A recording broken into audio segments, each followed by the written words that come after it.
A United Pompeii bowler board set, standard 3 through 7 driver board. This was manufactured during the time where Williams was putting 0-ohm jumpers into the switch matrix, which is nice.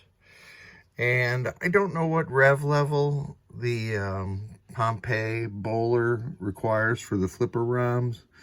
But when this board powers up without a battery, it starts counting on the display, the same as or similar to the way you might have pressed the test button. So what have I done to these boards? I have replaced all the headers on every board, and I've got the sound board to show you later. I've replaced this 5-volt filter cap, 100 microfarad, and that filter cap there also. The sockets on this board set were the newer RU ones. They were not the older Scanby sockets, except for on the soundboard. Those were Scanbys. I have socketed the 5101, and I have installed a CR2032 battery holder and the jumper to make all this work. And on the driver board, I've replaced the 40-pin interconnect. The male sides also are replaced, and all the headers all the way around here too. On the soundboard, which we will come to in a minute, it was inoperative when I got it. I recapped it. That still didn't fix it. And then I noticed there were Scanby sockets for the 6821, the sound ROM, and the 6808. I don't know why I wrote 02 on there. I have replaced the headers on this board also, and it is also good to go. But let's boot it up, and I'll pan back so you can see what both the LEDs are doing here and what's going on the display. Here we go. So that's a normal boot. The track mode for a bowler is not much, not very exciting. And the only solenoid that's on is number 17, and that must be the coin lockout for this game. So let me put it into test. Oh, this will be interesting. Yeah, this must be a like level 3 software or something like that. So to get it into test, you have to press the button that I've labeled test. And then it does that blinking of the LEDs, which is customary. And then we can start display test.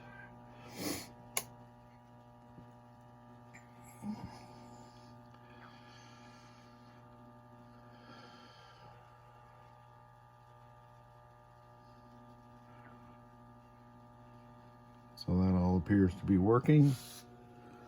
And the next test is lamp test.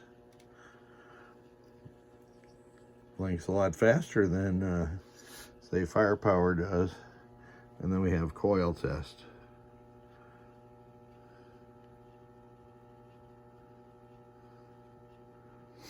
Contrarily, this goes a lot slower. Or maybe it's the same speed.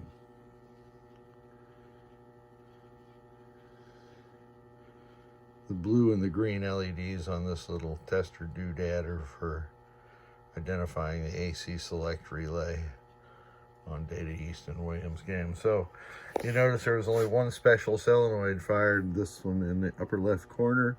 I can use my tester to verify that all of the other special solenoid circuits are working on this driver board, which is just kind of nice to have. So the driver board and the MPU are working just fine. Let me advance. Let's see. And I'll reboot. And we're back to normal. This is a ball in play, or I guess balls rolled in the credit display. So let me test this soundboard now. I have to move my testing doodad.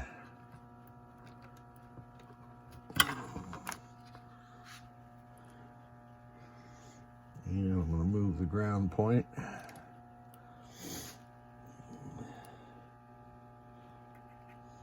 So on the board. Oops, sorry, to right there.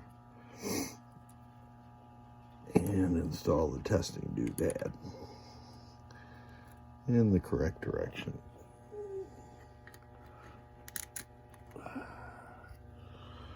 Okay, so the sound tests are the switches marked in gold on the left.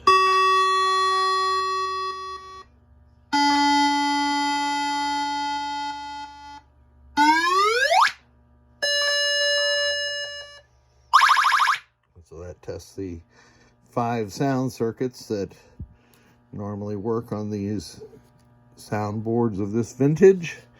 So this thing is good to go, and I thank you so much for sending it. I did also rehab the power supply.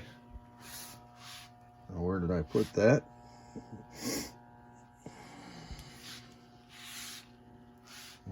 Over on my bench. And I redid the headers on the power supply all the way around. The fuse at F2 was blown. That's a 3 amp slow blow, so I've replaced it. I've labeled the fuse numbers and what their values should be. I didn't label the value for F4 because I'm not sure what that's supposed to be for a bowler. Replace the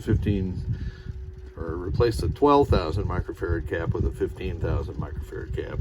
And then these 2 big rectifying diodes, 6A4s, I've replaced those on this board. So it is good to go also. Thank you so much for sending it. Pretty soon you're going to be bowling again.